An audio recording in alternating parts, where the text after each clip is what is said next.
13મી ફેબ્રુઆરી એ world radio day છે.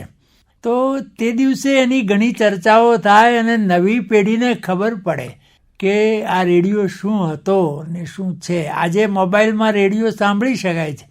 એક સમય એવો હતો, સમૂહ માધ્યમનું આ એકમાત્ર સશક્ત માધ્યમ હતું અને એ વખતે સમાચાર માટે, પછી રેડિયોના જુદા જુદા કાર્યક્રમો માટે, અને એક સમય તો એવો હતો મારા ઘરે રેડિયો આવતા ઘણો સમય લાગ્યો. રેડિયો હોવો ઘરે એ એક મોભાની નિશાની ગણાતી. મેં ઘણા વર્ષ સુધી બહુ નિયમિત રેડિયો સાંભળ્યો. એટલે આ પહેલાં સિલોન ઉપરથી ગીતમાલા બી સાંભળી, પછી વિવિધ ભારતીના કાર્યક્રમો પણ સાંભળ્યા, આકાશવાણી અમદાવાદ વડોદરાના પણ કાર્યક્રમો સાંભળ્યા. અને એમાં શિક્ષણનું પણ કામ આ આકાશવાણી અમદાવાદ વડોદરામાં દ્વારા જે લોક શિક્ષણનું કામ થયું અને જે સમાચારો હતા એ સમાચારોની જે વાંચનની જે આખી વાત હતી એ પણ સમાચારો આપણને બહુ જ સારી રીતે સાંભળવા મળે, ગમે એ પ્રકારના. આકાશવાણી સાથે હું પહેલવેલો 1969માં જોડાયો. એ જોડાવાનું નિમિત્ત તો એ બનેલું કે આકાશવાણી રાજકોટ એમાં સ્ક્રિપ્ટ રાઇટરની જરૂર હતી, એની જાહેરાત આવેલી અને મેં એમાં અરજી કરેલી. ઘણા ઉમેદવારો હતા, એમાંથી 8 ઉમેદવારો પસંદ કર્યા. મેં એ વખતે જે નિબંધ લખેલો, એટલે કે એક જ પ્રશ્ન, ઓન બીઇંગ ઓલ્ડ ગ્રેસફુલી, આ મને હજી યાદ છે. શીર્ષક અંગ્રેજીમાં હતું, લખવાનું તો ગુજરાતીમાં હતું. એટલે ગ્રેસફુલી વૃદ્ધ કેમ થવું એ એમાં વિષય હતો. એટલે 3-4 વિષયો હતા. એમાં આના ઉપર મેં લાઇટર વેઇનમાં સ્ક્રિપ્ટ લખેલી. એમાં મને નોકરી ન મળી, પણ એ લાઇટર વેઇનની એ સ્ક્રિપ્ટને કારણે મને 69માં અન્યનું તો એક વાંકું આપના 18 છે એવી જે દલપતરામની કવિતા છે, એમાં આપના 18 છે એ વિષય ઉપર લખી આપવાનું ત્યાંથી આવ્યું. આપણા એ વખત સ્ટેશન ડાયરેક્ટર આપણા જાણીતા કવિ ઇન્દુલાલ ગાંધી હતા અને એ ઇન્દુભાઈની સહીથી આવેલો.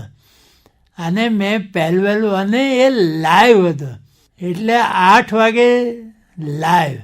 તો મેં પહેલવેલા મારા ગામમાં વાત કરી, બધા મારા સ્ટાફમાં ને બધું, કોઈ માનવા તૈયાર નહોતું કે રેડિયો ઉપર મારો વાર્તાલાપ આવે. તમે જુઓ કે કેવું મહત્વ હતું એ સમયે.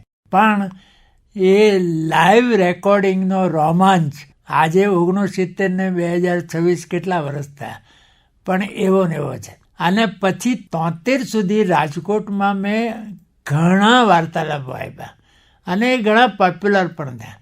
નપ્રબુચ જે આપણા જ્યોતિન્દ્ર દવેના યુગના બહુ મોટા હાસ્યલેખ, એ બુચ સાહેબના પણ પોસ્ટકાર્ડ આવે ને એ પણ મારા ઉપર, એટલે મને બહુ આનંદ થતો હતો. અને પછી અહીંયા આવ્યો અમદાવાદમાં, તો અમદાવાદમાં પણ તરત જ વાર્તાલાપો શરૂ થયા. તે ઘણા વર્ષ સુધી એ ચાલ્યા. મેં આ સ્ટુડિયોમાં આ જગાએ બેસીને મેં ઘણા વાર્તાલાપો આપ્યા છે.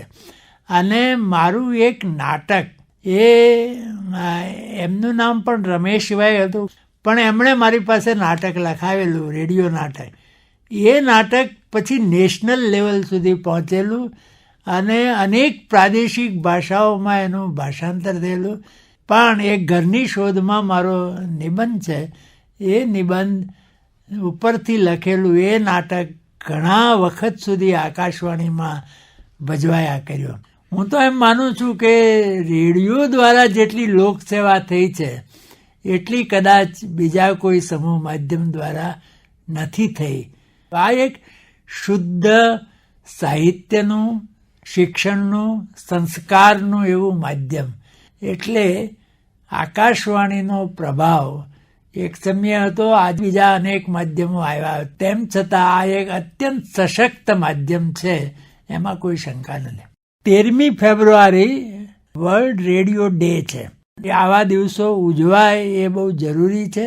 એટલે આજે હું આ દિવસ માટે આકાશવાણીને ખૂબ ખૂબ શુભેચ્છાઓ પાઠવું છું અને રેડિયોનું મહત્ત્વ ધીમે ધીમે વધુ થતું જાય એવા કાર્યક્રમો આકાશવાણી આપતી રહે એ પણ ઈચ્છું છું.